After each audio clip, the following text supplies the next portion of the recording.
Good afternoon to one and all.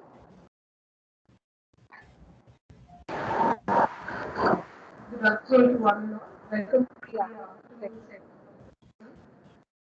with the kind consent, we are starting this session. Our research for today is Dr. V.K. Manjunath.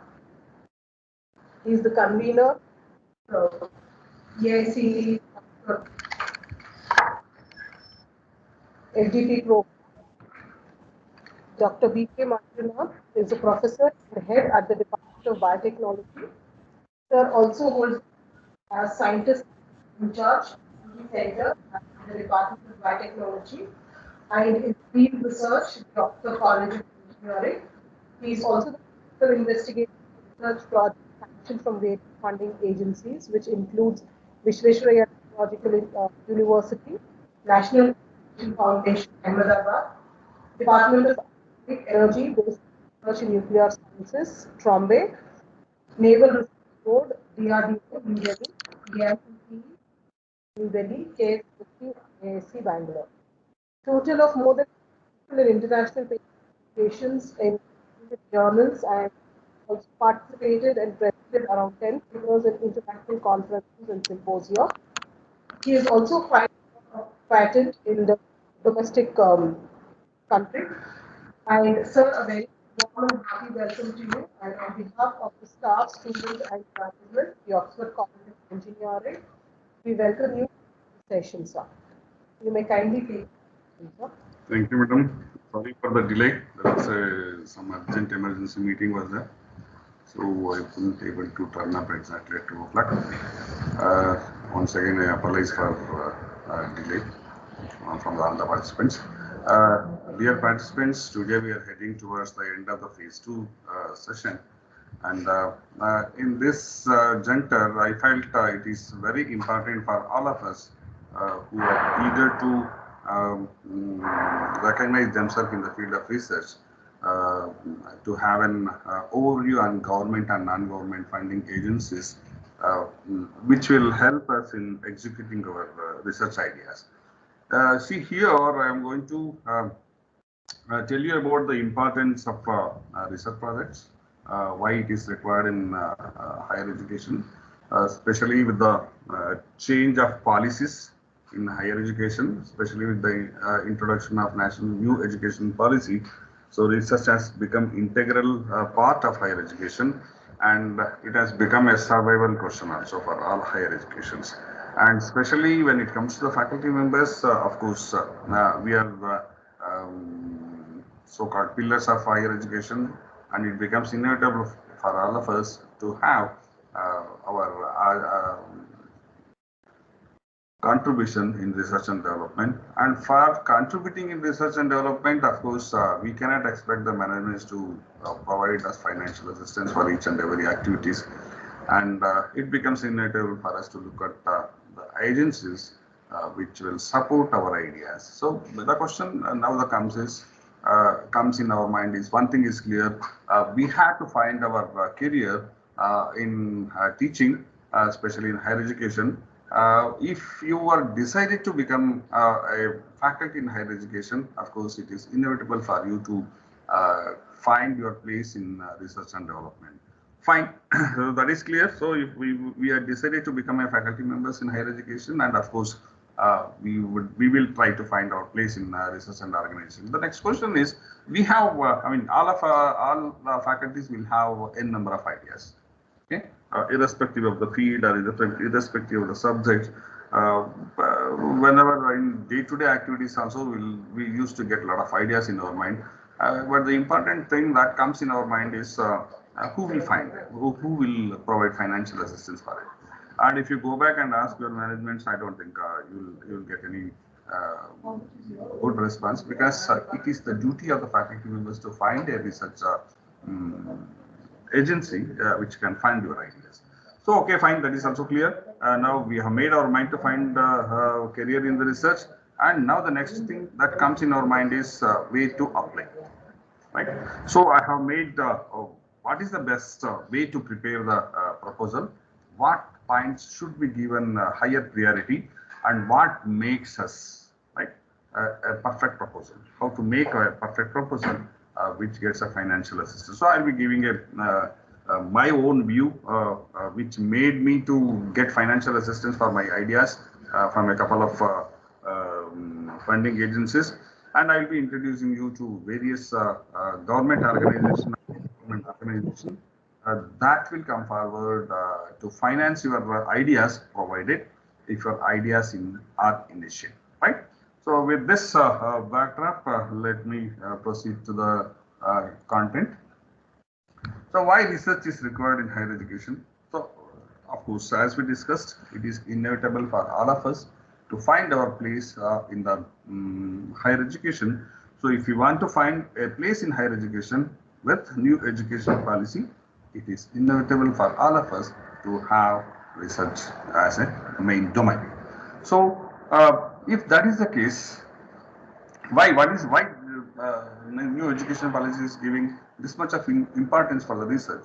Because students who are joining for the higher education is looking at all the faculty members for inspiration. So unless we have stuff in our mind, we cannot inspire the people.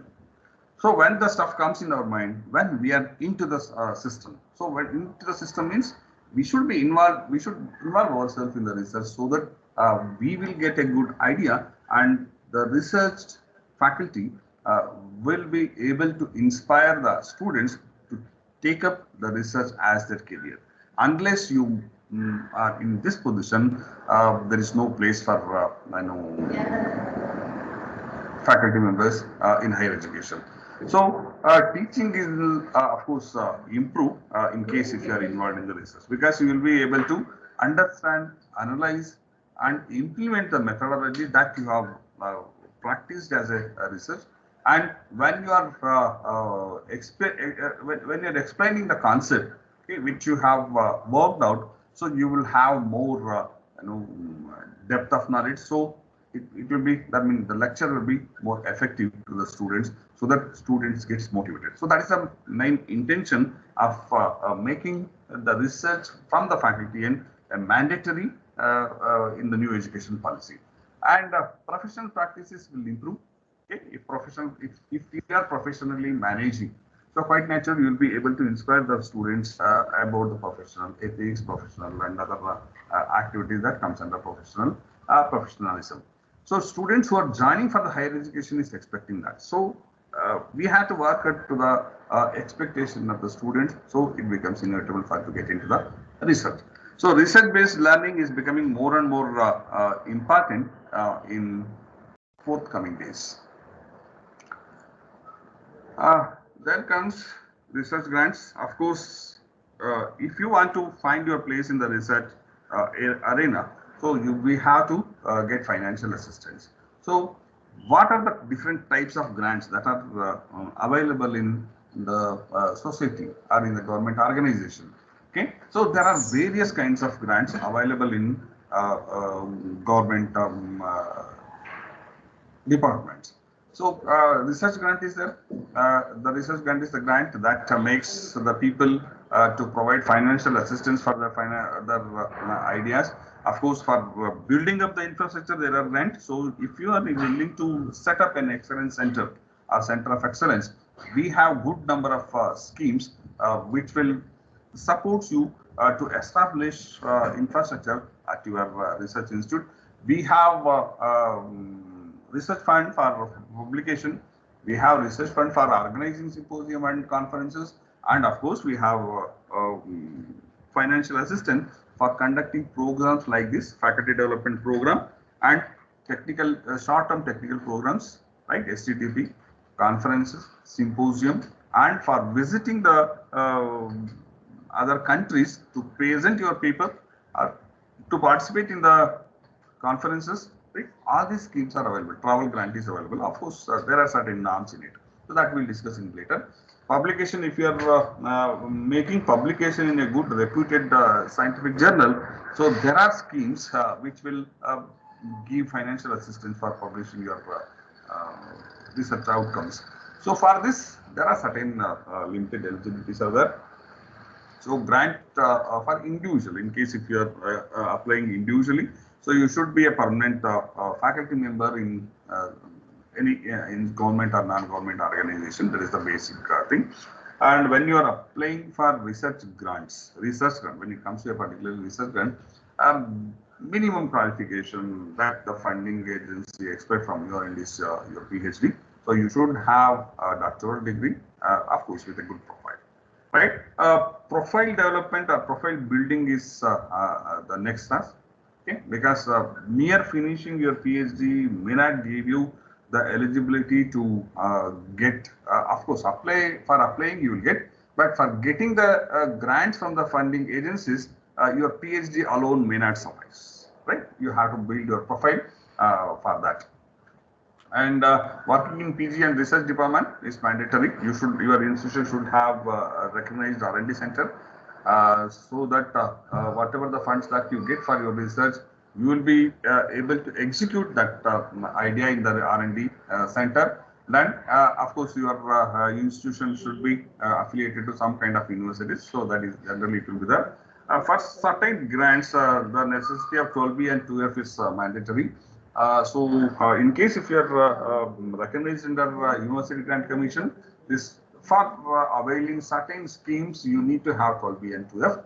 Of course, for engineering colleges, this is not mandate because we come under AICTE, and AICTE has got a lot of funding opportunities. Then research facilities you can establish in your institution. For that, various state government as well as central government schemes are there. To name a few, we have VGST, wherein several programs every year they will be calling, and they will be providing financial assistance up to 60 lakhs to establish a center of excellence at your institute. And of course, we have several such schemes that we will discuss later. So the next question is how to write a good proposal. What is good proposal? A proposal which gets financial assistance, we call it as good proposal, right? Of course, every researcher aim is to get financial assistance from from government or non-government organization, because that is a kind of reputation that all the faculty members will be eagerly looking at it. So many of the faculty members will come and say that, sir, since from several years I am applying, but unfortunately I am not getting any financial assistance. And one or two failures will make them to look at other alternate options. And many other people feel that you have grassroots. No, there is no grassroots for getting financial assistance unless your proposal is properly formatted. Unless your research proposal has stuff, none of the funding agency will come forward to provide financial assistance even of ₹1, because each and every pie that the funding agency gives is a taxpayer's money, and their funding agency is accountable for it. And of course, as a research supervisor, you are also accountable for that. So for that, there are certain drawbacks are there in most of our research proposals. First, let me look at these drawbacks or the loopholes that generally every faculty will make during their initial phases of research career. So basically, what happens most of the times we write a proposal, but that proposal looks like an unfocused, right? None of the funding agency will come forward to provide you any financial assistance in case if your proposal is unfocused. Unfocused means it's generalized. Say, for example, some kind of general issues we will take and we'll write the proposal. Or we'll read some article and we'll start writing the proposal. No, that is not the way of writing the proposal. So that by looking at your title only, they will guess, they will gauge, because the scrutiny members are so senior that they might have seen thousands of proposals, okay? And by looking at the title only, they will realize what depth of knowledge you have in that particular domain, right? So make sure that whatever the proposal that we are writing is highly focused. Focused in the sense it is going to address a burning issue in the society. Otherwise, there is no meaning in funding, because as I said, the money that the funding agency is giving is a taxpayer money. Unless the taxpayer is benefiting out of your research, there is no meaning in providing financial assistance for your research. Then maybe sometimes unfocused, your proposal may be unfocused as well as problem that you're addressing. So you may be failing to address the problem that you're putting it in your proposal, and research team that you're putting in your proposal may not be unfocused. Okay, so how they evaluate? They evaluate by reading the abstract that you are going to write in 300 or 400 or 500 words. So that abstract will reflect what exactly you are going to tell to the funding agencies. So framing the abstract, right, is very important. So that abstract will tell you what is the depth of the knowledge that you are having in that particular domain, and what focus you have in your concept, right? Then a statement, sometimes we give in the beginning, we give very complex statements, okay, which makes the scrutinizer difficult to understand. We feel that many times we feel that writing a complex sentences will enhance the standard of the proposal. No, actually it is not. In case if you are clear, right, even if the language is little hasty, that doesn't matter, right? What is that you are going to tell? You should be clear in it, right? So that the scrutinizer will understand, yes, this person, this fellow is going to solve this particular issues that is there in the society. And then improper methodology. Many of the time, we might have copied some methodologies that we come across while reading some research articles, and we might have copied and pasted it. The methodology that that you are pasting may be a methodology adopted by the researcher to write that paper. Unfortunately, we'll copy that and we'll put it in the proposal. By looking at the methodology that you are proposing only, the scrutinizer will come to know that it's a copy-paste proposal. So they don't read further. Okay. By looking at the methodology only, they will evaluate your proposal, and they will shortlist it as a not to be read proposal.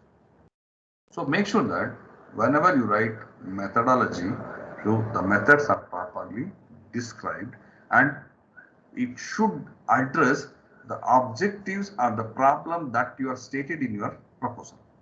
Okay, it should be exactly to the point.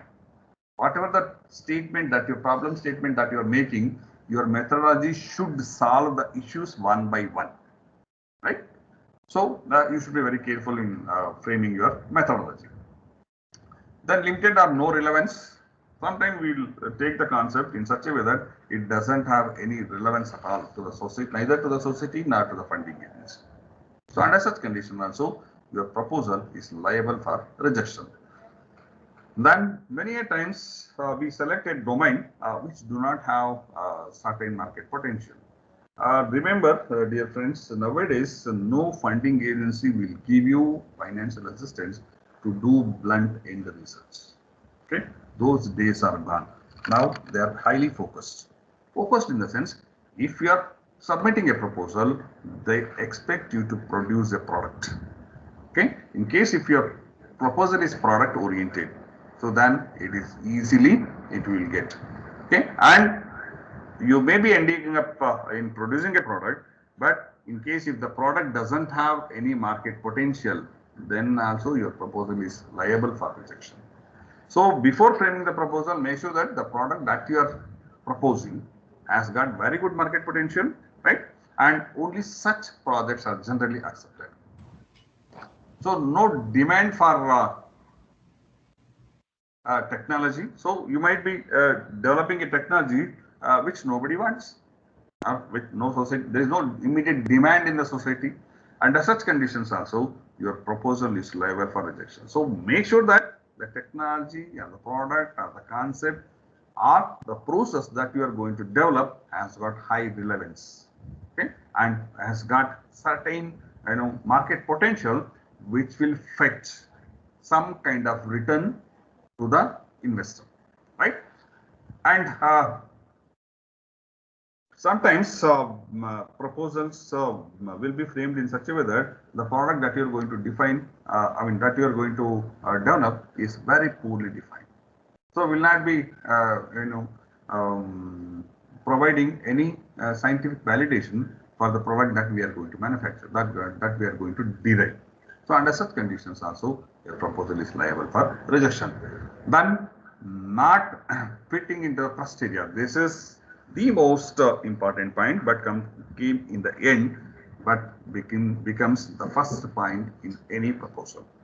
So most of the proposals are liable for rejection in case if it is not in accordance to the trust area defined by the funding agencies. The question is, what is this trust area? Because trust areas are the concepts that the funding agency has identified by collecting the information from across the country. Okay, they have their own method of evaluating the problems, okay, are present in and around the society. So they will be according to the mission and vision of the funding agency, they will be shortlisting the trust areas. And if you have any expertise, if you have any concept, okay, that addresses the trust areas defined by the funding agency, then your proposal is liable for acceptance, right? Otherwise, in case if your proposal is not fitting into the exact what the funding agency is aiming at, then it is liable for rejection. So make sure that before submitting your proposal, go through the trust areas of each funding agency and make sure that you are fitting into their commodity. Earlier days, it was not like this. Whatever the proposal that comes under life sciences, they used to evaluate, but now that is not the case. Each and every funding agency has derived the trust areas based on the scientific advising commissions that the report of the scientific advisor commission that they receive, and they will be putting some 5 or 10 trust areas of their labs.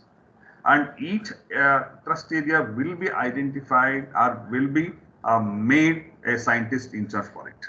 Okay. If you want to pursue your career in that particular trust area, first you contact the scientist in charge for that trust area, then get some input from them. Right? It is something like outsourcing from the funding agencies. See, they may be working on some particular concept, and for that they may need to do several trials and errors. Trial and error methods. Under such condition, you may fit into that if you have expertise in that particular concept. So they will give you a portion of their long-term project, and they will ask you to resolve the issues. So if you identify such trust areas, then you are getting your proposal into the financial assistance is very easy. So please visit the websites of funding agencies and identify trust area. If you are not expertise in that, start getting expertise in that trust area. Because forthcoming days, as I said, there is a huge demand for the researchers, okay, especially in higher education. Then, how to make a good proposal? Okay, so procedure to make you can connect as basic concept in preparing the proposal. As I discussed, see here, trust area is very, very important. You take any funding agency for that matter, they will be having a list of concepts on which they would like to pursue their research. So identify the trust area and start framing the proposal, right? So identifying trust area is the first most priority. Then detailed research proposal you have to prepare. So for this purpose, a complete review of literature is required. You should understand the concept of that particular trust area. For that, you need to do an in-depth research review study.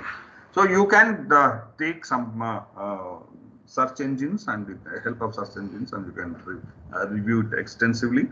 In the meantime, since you people are already expertised or introduced to the patent search, first please take the patent search, okay, using the search engines that you are introduced to yesterday. Make a thorough report on it, right? Once you start reading on that particular concept, you will identify certain loopholes in it. So that loopholes should become objective of your studies. Okay, the proposal framed on the extensive literature survey is very rarely liable for rejection. Most of the times they look at, by looking at your abstract or by looking at your concept presentation, they will find to know that how much literature survey you have done. So make sure that before framing the proposal, you will do the extensive review of literature. Yeah, of course, including the patent or such. Then the next thing that matters is your profile. Okay. In case if you are, as we discussed, you will go through some website and you will find some trust area which is fascinating. So you will start applying in it. Okay, and the proposal will come back immediately in your mailbox stating that sorry, we cannot provide financial assistance. It is because if you are submitting any proposal, first you should build your profile in that particular concept. Any concept that you are proposing, you should have expertise in it. Expertise is measured in terms of the training that you have undergone and the papers, scientific papers that you have published. So if you are publishing, if you have a good publication in that particular domain, so I don't think even the degree is required for getting financial assistance. PhD, in case if you don't have PhD degree, that doesn't matter. If you have 3 or 4 good impact factor journals in that particular domain, you can straight away write to the scientist in charge in that particular thrust area, right? And immediately you will get a reply from the scientist in charge stating that send one concept proposal. So here nowadays there is a 2 stage of proposal is there. One is concept proposal. See, it should be a 2 pages of information. So they ask you to write one abstract and they'll ask you to frame the objectives. They ask you to write the brief methodology to execute the proposed objective. They ask you to write the methods that you are going to follow with the milestone that you are planning, and they ask you to list out the expected outcomes. They ask you to explain the novelty and innovation in your concept. So these 4 or 5 domains they will ask you to fill. So within 1 or 2 pages. So you have to fill it in such a way that by looking at that they will get interest, right? Once you fill the concept proposal, and in case if the concept proposal gets accepted by the scientist in charge, so he will become mentor for your project. Okay? He or she will become mentor for your project and they will ask you to write a detailed proposal. So then onwards, the scientist will become a project collaborator for your proposal, right? And any proposal that goes with a project collaborator is very rarely liable for rejection, because it is something like you are taking your own known candidate for any recruitment. So identifying a project collaborator for your concept is very, very important for any funding agency for that matter is concerned. Nowadays, this has become a mandatory. So make sure that you are contacting the scientist and sending your concept proposal to them, and then you can submit the detailed proposal.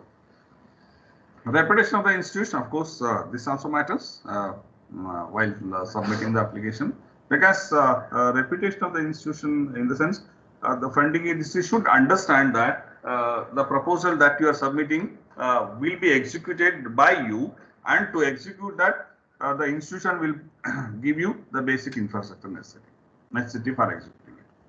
So then you should be a non-defaulter, okay, in any funding agency, right? So you proper closure of your project report, proper submission of utilization certificate, then all other particulars you should complete before winding up your project, okay? And so then what is a well-written proposal? After understanding this, a good proposal for financial assistance is it's clearly defined. Whatever the problem that you are stating should be clearly defined. Okay, should have straightforward sentences. Don't try to bullshit around. Okay, explain what is that running in your mind in a very neat, clear, straightforward sentences, right?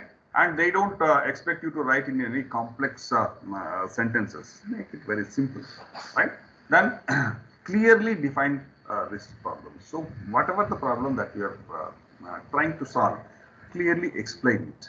Then research objectives, whatever the term, don't plan pages of objectives. It is not possible. Nowadays, proposals are getting only 18 months or 2 years maximum financial assistance, not like earlier 3 or 4 years. Now everything should be clearly defined. In the sense, the day one to the day end, you should plan your activity in such a way that proposed objectives are completed under the timeline. Okay. So research objective, you should be clear in that, and then literature review, a thorough literature review is required, and submission of this thorough literature review is very, very important. So don't list out the journals that you have referred, don't list out the patents that you have referred. You have to take the input from it and you have to write it in a sentence in such a way that you are going to address the issues in a proper way. Then whatever the methodology that you are proposing, make sure that these methods are well validated methods, right? So well validated methods and advanced methods and well accepted methods has to be there in your proposal. And these methodologies should address the objectives that you are writing in your proposal, right? Then comes milestone. As we discussed, each objective should be given a timeline. Okay, objective one. Objective one you are going to address between the first day of sanctioning to a third week or fourth week or sixth week or 2 months or 3 months. So that timeline chart or bar chart of this thing is very, very important. So that indicates that your execution is well planned. You are already planned to execute your objectives in a limited timeline. Okay, if you have defined your objectives in a clearly timely fashion, so you need not to worry about your proposal. Automatically it gets sanctioned. So then comes expected outcomes. So deliverables and expected outcome is very, very, very important. So properly you should write in such a way that the funding agency will understand what is the expected outcome from 2 years or 18 months of your research, right? And don't try to exaggerate the outcomes, because by looking at, see, many times what happens, especially the beginning researcher, they'll try to exaggerate the outcome. This is not going to fetch you any points in the processing of your proposal, because your objectives are so lean and your expected outcome is so crazy. So that line should be taken care. Whatever the objective that you are proposing, whatever the methodology that you are proposing, from these two, your expected outcome should be drawn. Okay, not from the space, right? If you are drawing your expected outcome from space, then you are gone. So expected outcome should be clearly defined and it should reflect exactly to the objective that you are proposing. Then deliverables, once after the completion of 18 months, you need to complete the complete product development in 18 months of time. Okay, many times we are under the wrong impression that if I don't write the completed product, my proposal may be liable for rejection. No, this is not the case. They know how exactly you are progressing. So you can write it as a phase one. So in the phase one, with the 18 months of timeline, or 2 years of timeline, or 3 years of timeline, I am going to address these issues. Okay. So at the end of the 18th day, I am going to provide this particular scientific validation for this particular problem. It need not to be a complete. So you can apply for the next phase study in the next project. That is not a problem. So they will accept it. So they will expect you to be transparent, right? Then novelty and innovations. So this novelty and innovation is going to fetch you a good marks in your, a good score in your proposal success, This will come only after you thoroughly review the literature and patent search, right? So if you have a thorough knowledge of it, so you'll be easily able to identify the lack, or the gap in that particular concept, and you're going to fill that gap, right?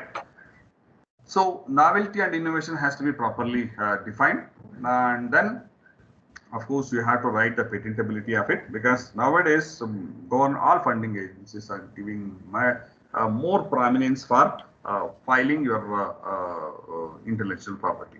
Okay, so make sure that whatever the concept that you are proposing is patentable, right? And then end users, you should identify who is going to benefit with your product or the concept, right? It may be a scientific community which will help, which will get benefited from it, or it may be a society that is going to be benefited. So you should identify the market potential and the end users of your innovation, or product, or concept, or whatever it is, right?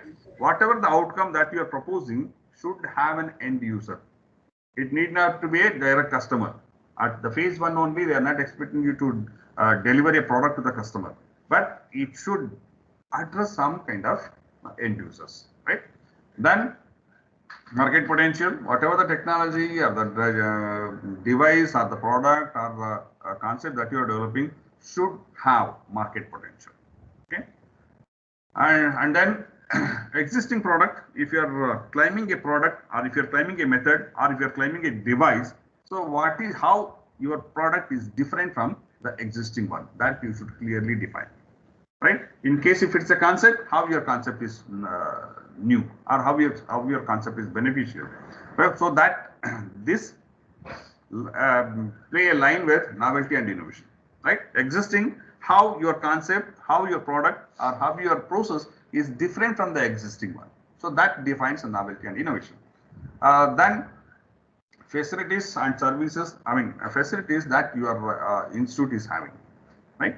Facilities and expertise is very, very important. You cannot expect a funding agency to provide you the A to Z facility for executing your idea. So you should have some basic infrastructure, and exclusively to execute that particular concept, if you are proposing some instrument, fine, they are accepting it. Okay, and then of course budget. Don't exaggerate the budget section to be transparent in it, right? Then comes list of the funding agencies. So with this background, let us look into the all available funding agencies in and around us. So institution agency, we have UGC, we have CSIR, ISCHR, ICAR, ICMR, okay, so many of that. So out of this, we are interested in very few. Of course, if you are into life sciences, so of course UGC is the mandatory board for you. So UGC do give you certain funding opportunities, and many project grant is available, wherein you can use this grant, okay, to develop proof of concept for your idea. So up to 5 lakhs or 3 lakhs they will be providing you for a period of 1 or 2 years. So you can avail this minor research project scheme, and in addition to this, they have several other schemes like research grant scheme, travel allowance scheme, then financial assistance for attending conferences, publishing papers, so etc. etc. Please visit this website, so you will come to know the various schemes and proposal for it. Then there are certain schemes, okay, which should be called on a particular period. So for that, you should visit the funding agency, and you should look at the, you should frequently be in touch with the website. So there will be a call for proposal. Just go through it.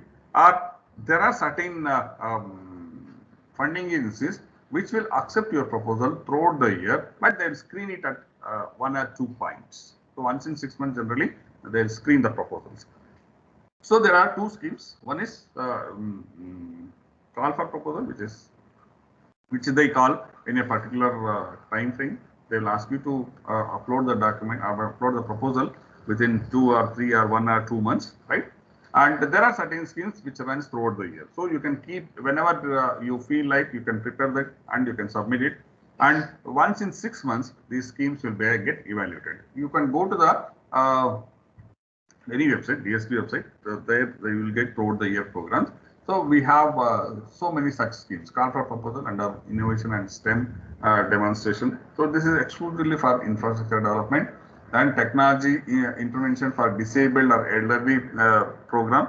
So this scheme, as I was discussing with one of the scientific advisor of DST, so they say that we have several schemes, but unfortunately we are not getting any application from for those schemes. So one such scheme is this TED scheme, TIDE scheme, we call it as Technology Intervention for Disabled and Elderly People.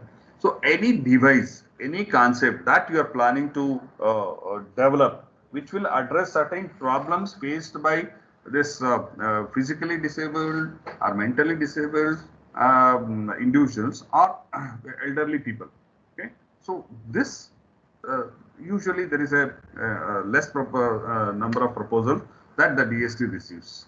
Okay, so they meet annually twice, and your proposal will be evaluated twice in a year. And whenever you are finished with your proposal, you can upload the proposal under TIDE scheme. Similarly, we have research training fellowships. So in case if you want to get trained in any particular domain, you can request for financial assistance. Call for R&D proposal under Asian Indian Science and Technology Cooperation Program. For this, there are certain eligibility criteria is there. Please log into the DST website and search it out throughout the year program. You will see all this. That's why I have put only the screenshot of it. So you can go through this and you can start exploring the possibilities. So similarly, we have ICMR and ICAR, Indian Council of Agriculture Research and Indian Council of Medicine Research. So here, both funding agencies will give various funding opportunities for the young researchers, especially ICMR. If you are coming out with any devices for the diagnosis purpose or for the treatment purpose, so they are open for collaboration. They will identify the trust areas and they will help you in mentoring also. They will provide the mentoring support also. So they are associated with so many ICMR institutions. So you can take any of them as a mentors and you can approach. You can go to this ICMR website and you can make use of the schemes that is available for you. Then Indian Council of Agriculture Research also is there. In case if you are providing any new devices or if you are developing any new device for agriculture purpose, or if you are providing any value addition for agriculture product, or if you are developing any equipment for post-harvesting or pre-harvesting or planting process, so you can approach ACR. Okay, so they are also open for many financial assistance. Then we have CSIR. Most of you are aware of it. So CSIR has got so many functions. Schemes. So starting from a research fellowship to the research branch, you will get it. But of course, getting a fund from CSIR is a bit difficult. Most of the time it will get rejected. Many of the time we also tried. Maybe in future we may get success in getting CSIR fellowship. But there are so many fellowships are available. There are several research programs are also available. As I said, discussed, you should approach the CSIR labs and then you have to prepare a concept proposal and submit to the scientists. So that is the only possible way of getting into the CSIR schemes. And of course, CSIR along with DBT and DST and other funding agencies will be jointly launching certain programs. During that time, you people can apply and you can avail the schemes for your concept. So many schemes are there. All of you are aware of GRF schemes are there, SRF schemes are there for this joint entrance test will be held. And the interested candidate, who clears their GRF, they will get monthly benefit also, monthly fellowship also, and you can join any CSIR institute to pursue your research. Shyam Prasad Mukherjee Fellowship is also there. If you have, for all these things, you should have a minimum of 3 to 4 publication in very good impact factor and SCI index. So if you have that, applying to these schemes will be easy. Then NABARD also gives certain funding opportunities.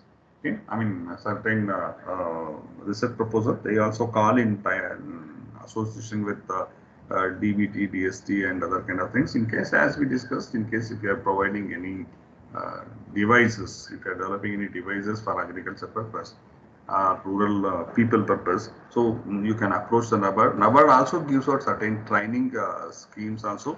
They also funds you to develop infrastructure at your institute to train the rural or agriculture farmers in any advanced technology so that the farmers or the rural people will get maximum benefit out of it. So if you have any schemes, that kind of schemes in your mind, you can approach NABARD and go to the website, and there will be a good number of schemes. And also you can address this to your students also. They have several loan facility also to establish certain infrastructures. Of course, AICTE becomes one of the important funding opportunities, especially for higher education. So here we have several schemes. So once in 6 months, there will be a call from All India Council for Technical Education, and we are fortunate to get faculty development program and STTP program at one slot, and that is how we are conducting this 3 phases of faculty development program. And forthcoming, maybe after April, we are going to launch STTP program also. So whenever they call, you can apply, and you can apply it online. So there are various schemes are there. RPS scheme is there. This is promotion scheme. Again, here now the pattern of application has changed, and while applying also, or while applying itself, you can realize how much score you will make in the application. So each and every activity of yours, each and every papers of yours, each and every achievements of yours will add points to the proposal. So based on that points are scored, okay, your proposal will be evaluated. And similarly, we have MODROM. This is exclusively for upgrading your infrastructure at your institute. And for this, there are certain norms are there. Your department should be accredited with the NBA, and you should have master degree as a program in your institute. And of course, the profile of the person also matters. And you should have a running laboratory in it. So if you have this thing, so you can easily apply for. Then we have RPS scheme. So if you are below 45 years, and if you have good SCI index journal, so you can pursue your career in RPS. Then Industry Institute Interaction Scheme. So here a new scheme is introduced by AICTE. You can have your own setup to provide a sort of bridge between the industry and the institute. So you can approach any industry and you can collaborate with them. You can write you can sign MOU with them, and jointly you people can organize a kind of incubation center at your institute by availing this scheme. There are so many schemes are there. If you visit the website, you can understand the various schemes. Then main scheming opportunity of funding opportunities provided by the government in this Defense Research and Development Organization, abbreviated as DRDO. So DRDO is exclusively engaged in providing better science and technology for the defense system, and we have different panel in it. For us, it is mainly the LSRB, the Canada's Life Research Board. And here also again, you have to work on particular domain that the LSRB has identified as a trust area. So as in the beginning, we were discussing about the trust areas. If you go to the LSRB section or the division, they have listed out certain trust areas. And if you have expertise in it, if you have facility to execute the trust areas in your institute, you can contact the person in charge. Okay? Say for example, life support and biomedical devices. If you have any expertise in developing the devices that supports the life system, right? So you can talk to the LSBD chairman by through mail or through contacts, and you can have a preliminary discussion with the scientist in charge over there, and you can explain them what exactly running in your mind. And in case if they may get convinced, so they will ask you to write a concept proposal. Then once the concept proposal is written and submitted, they will go through it, they'll evaluate with their internal committee, and if they feel it is feasible, it is useful for the LSRB division, LSBD division, then they will call you, they will ask you to write the complete or submit the complete proposal. So it is there in Bangalore only, Debel. You can go and meet the scientists in charge over there for LSBD development. So soldier health and drug development, in case if you are working on any drug development process, so that addresses the immediate requirement of the soldiers. Okay. Say for example, in providing a medication to the wound that soldiers gets in the battlefield. Okay, one thing you should keep it in mind, the technology should be very sensitive. Technology or the product or the device that you are going to develop should have very high sensitivity. Otherwise, it will be of no use for the defense system. So when it comes to wound healing, so you are in case if your product is taking 21 days, they may not appreciate your product, because naturally also 21 days wounds get healed, and you cannot ask the soldiers to wait for 21 days to get their wounds healed. So you should have immediately acting, very active product. So generally we have physiology of extreme environment, in case if you are devising any fabric that addresses the cold and heat conditions that the soldier experience in the border. So there is an option for it. So biotechnology and bioremediation, BTB wing is also there. For this, you can talk to Dr. Dubey, who heads DRDO Vision in Gwalior. So you can, if you have any proposal that exclusively addresses the bioremediation, biotechnology concept, in directly or indirectly useful for the defense system, it will be, it can be executed, right? And similarly, we have food science.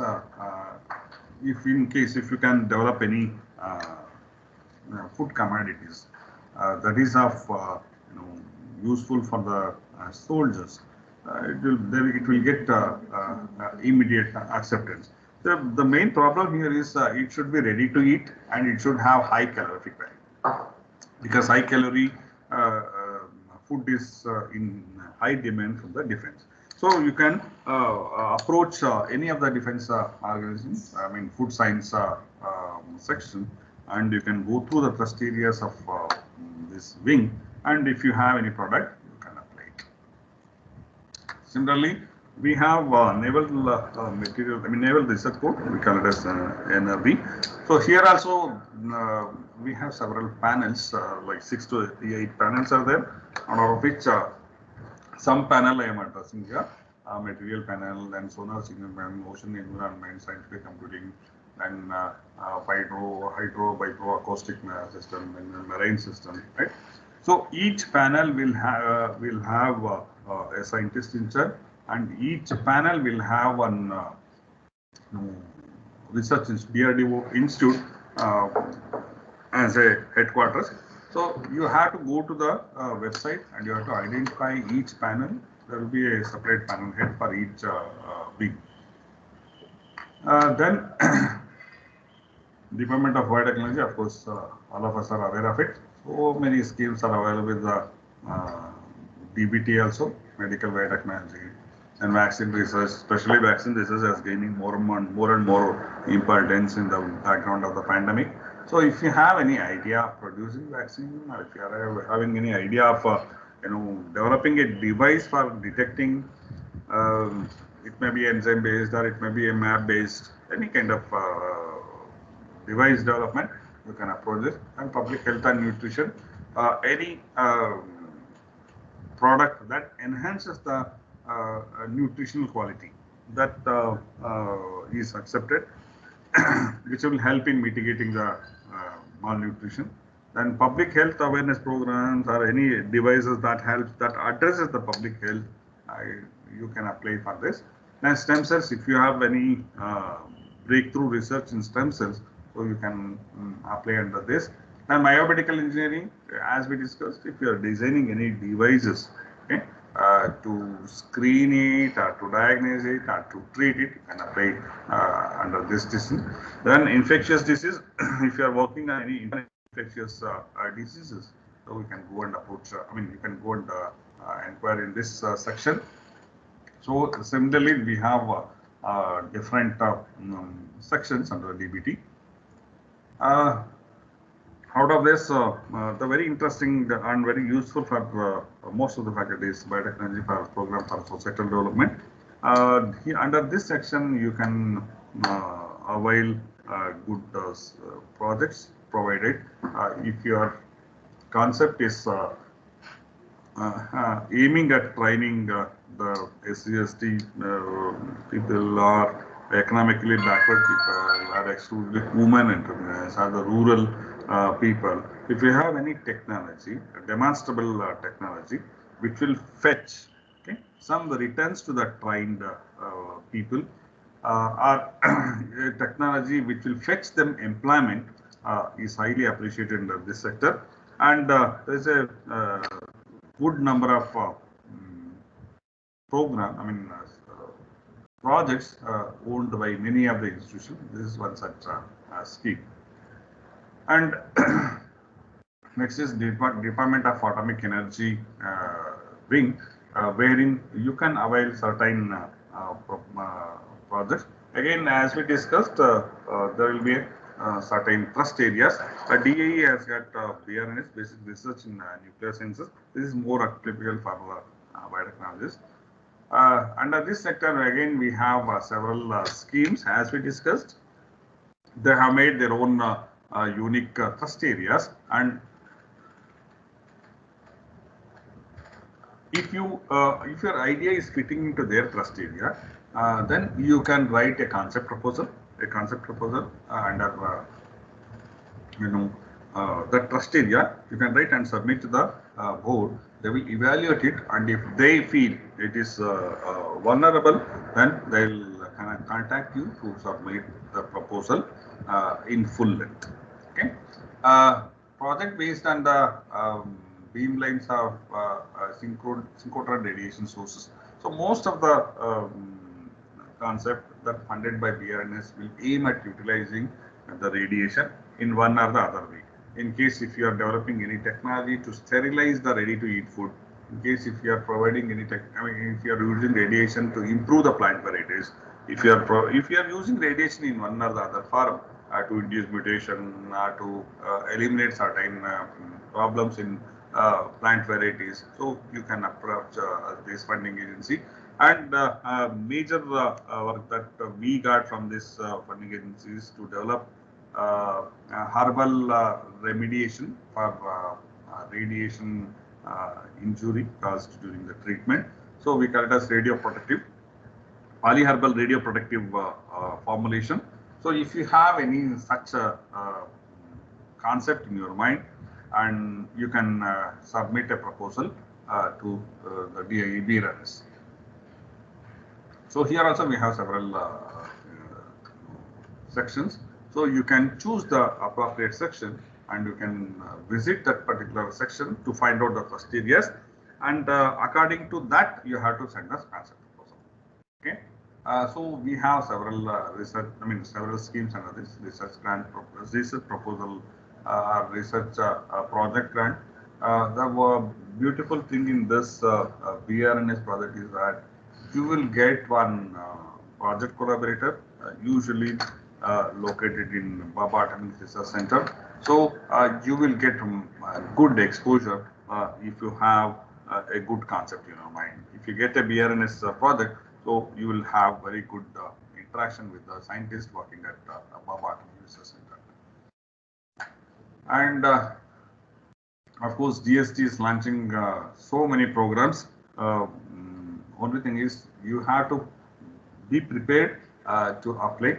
So innovation in science pursued for Inspire Research Program, Inspire program.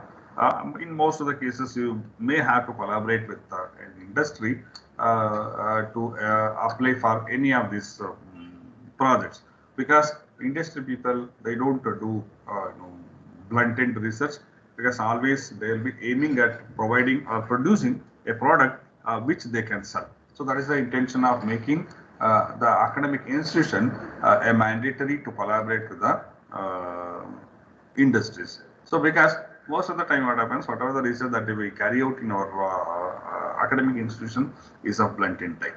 So I mean to say that either in understanding the concept or in evaluating the mechanism of it. So that kind of concept we generally work. But industry people do not want to know how exactly what they want a product. And they are very timely, and timeline is very, very crucial for them, because they'll be eager to launch the product, and whatever the product that they launch, they want to evaluate from all the corners. So keeping that in mind, most of the funding agencies will make it mandatory for academic institution to collaborate with industries to execute the project. Especially the BIRAC and other DBT wing will mandatorily ask you to collaborate with the industry persons. So better you can start interacting with the industry, use a platform like this, interact, because keeping that in mind, we are inviting many industrial scientists working at the industry, and we are trying to establish a kind of platform for the faculty members to interact with the industry personnel. So interact with them, identify their thrust areas, try to take part in their research, ask them for a small problems which they are facing in their, because for them manpower is the limitation, because they will be having one or two faculty, I mean one or two employees in their R&D institute, but you have handful of resource, I mean manpowers. So each faculty will be having around approximately 180 to 200 students in your hand. And in case if you can interact with the industry and ask for small clinches or the small problems that they are executing, maybe in terms of yield, maybe in terms of standardizing the protocol, or maybe in running the different trials under different conditions. So all these are time consuming and manpower consuming, which is many at the time small scale industries will find it difficult. Because just to run that experiments, they may have to invest huge money and procuring basic infrastructure, which we have in plenty in number. We have good basic infrastructure and we have good manpower in our hand, because nowadays students are so enthused that if you provide a proper platform, so you can achieve anything that you dream. So make use of these two facilities so that you can excel in them. Another important funding agency is SCRB, our Scientific Engineering and Research Board. Please visit this website also. You will get a good number of schemes for your proposal. They have several programs, scientific programs, Scientific and Engineering Research Board, Scientific and Engineering Research, Technology Development. If you are developing any technology, they have funds for it. Then International Science and Technology Cooperation you have, and Center Technology for Socio-Economic Programs. So several programs are launched by CERB. You just visit the website so that you will come to know about it. Then startup research and huge number of funding agencies are available to provide financial assistance if you have any ideas in your mind to become a startup. So you have BIRAC, the major funding agency, a unit of DBT, which will help you in getting research grant for your startup. We have BBC, Bangalore Bio-Innovation Center, which have got incubation centers. Right? You can approach any of them, so that will. Then there are, as we discussed, there are so many schemes are available to improve the infrastructure available at your institute. We call it as FIST program. So there will be an annual call for FIST from DST. There are several 3 levels are there: level 1, level 0, level 1, level 2. Based on this, and looking at the eligibility criteria, you people can apply for FIST program, and you can avail the benefit of this FIST program. So this FIST program will help you in upgrading your labs.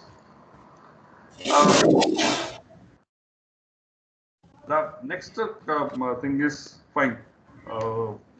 We had an overview of different funding opportunities. Fine. Till that, what to do? Because by the time we apply our proposal, and by the time it gets scrutinized, and by the time it gets sanctioned, it will be minimum of 2 to 3 years sometimes, right? Or it may be minimum of 1 year. So, and there is always chances of rejection also. So how to pursue our research? Unfortunately, all our ideas are will run to a shorter distance, and after stops, it is because whatever the infrastructure that we have in our institution will support us to take the research only to a shorter distance and further traveling demands and high-end instruments.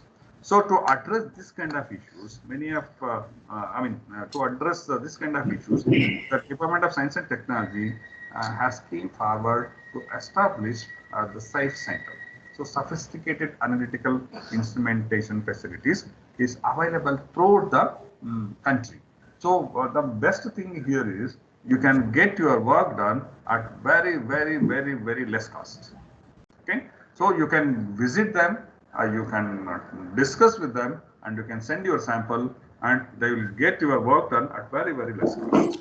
So for the benefit of the faculty members, I am here with listing it out. All the things information are available on the website.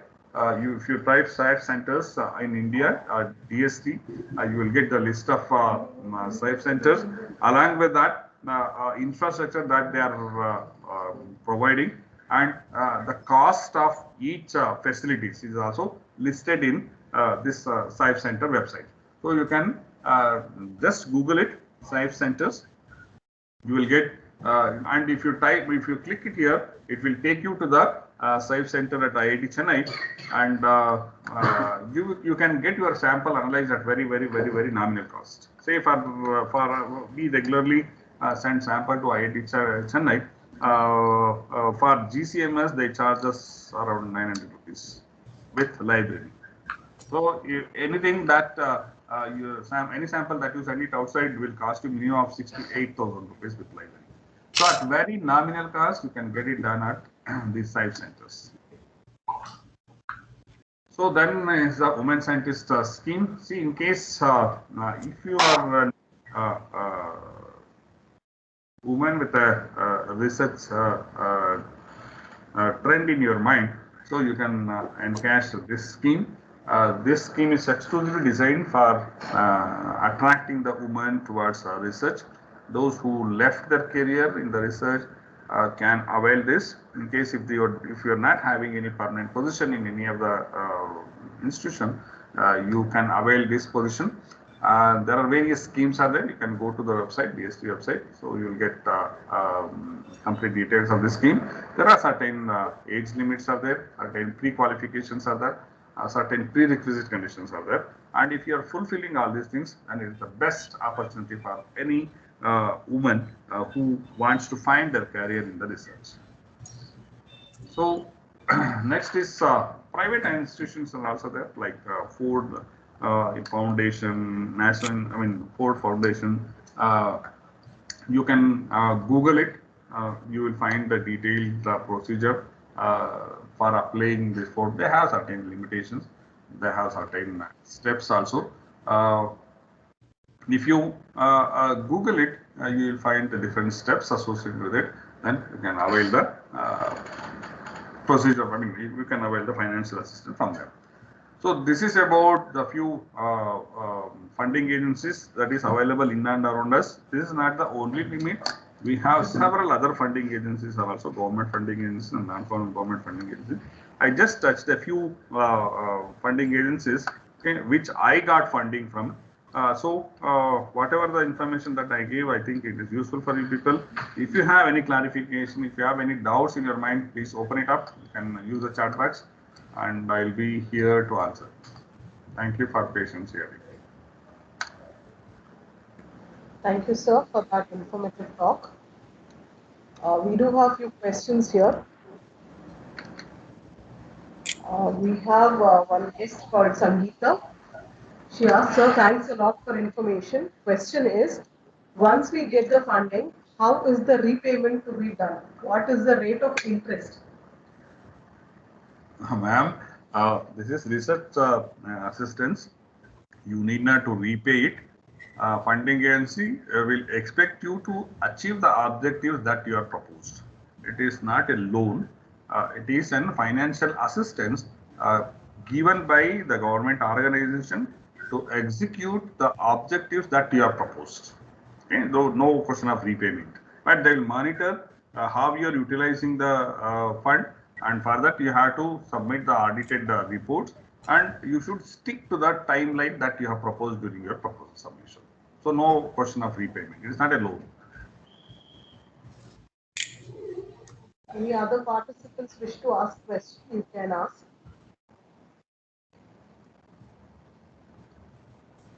We have Dr. Suresh who is complimenting you, sir, as good information.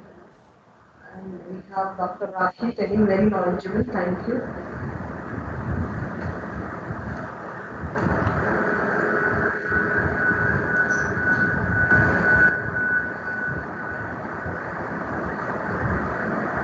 If you want any additional information, always we are open in the department.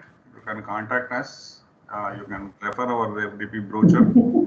We are sharing you all the research, details of our research scholars as well as the coordinators and myself. Feel free to talk to us. Any kind of suggestion, assistance or help that you require, we are here to help you. Good afternoon. Yeah. If I'm audible? Yeah, yes, ma'am. Please proceed. Sir, actually, thank you first of all for the very informative session. My question is, sir, whatever schemes for funding you have explained us, it would be great if we can have some time on how do we apply, and because I'm a person who has no experience in the research, but I do incline towards pursuing that. So I have no basic research training. I come from life sciences with PG in life sciences. So if you could throw some light on that, it would be, I would be really obliged. Yeah, definitely. Generally, general procedure for application will be defined by the funding agency. What you can do is you can go to any website. Funding, say for example, UGC, if you take an example, you can download the detailed format, mini research project format. There they will be clearly mentioning it. What should be the introduction? What should be the literature review? How to write the objectives? What is the expected outcome? And how to frame your budget? For everything, there will be a manual associated with it. So you have to sit and read it. Maybe as suggested in the forthcoming event, we'll try to take one case study. Maybe one of my proposal I will take and I will narrate to people how I wrote.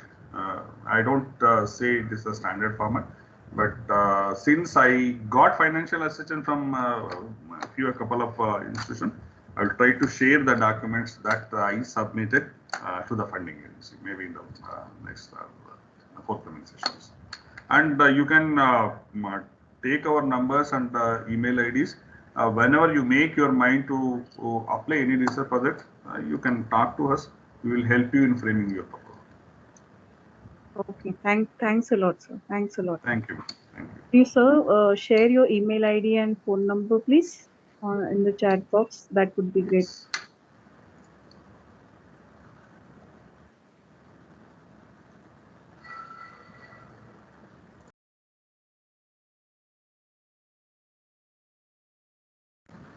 Okay, my phone number and mail ID, our coordinator will share. So any moment, so if you feel you are getting any problem in writing the proposal, or if you are finding any difficult in choosing the trust areas, or even if you are facing any crunch in infrastructures, you can always get into our department. So we are open for collaboration. We are open for providing you the infrastructure, and also for mentoring support is also there.